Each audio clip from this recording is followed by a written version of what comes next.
Sere sere ne sere Kalo fadi kame sere Lokme heki vella kere Lokme maki teore kere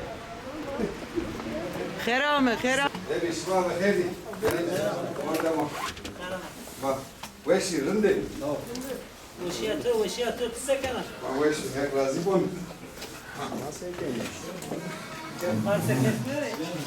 Hadi Hadi Natali ما بخير قومي ما Yani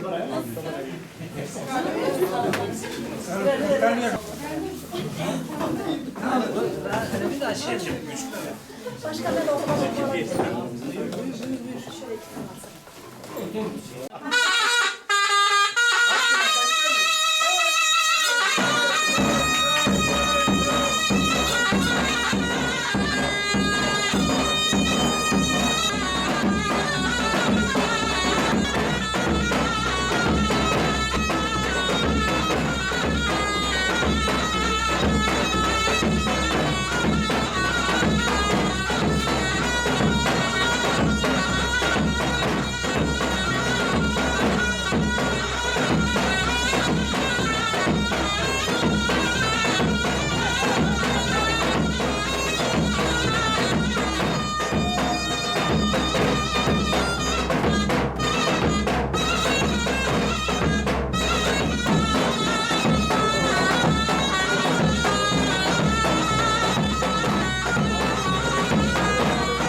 Halkı ihtiyar adam eşliğinde hediye toplamaya giderler.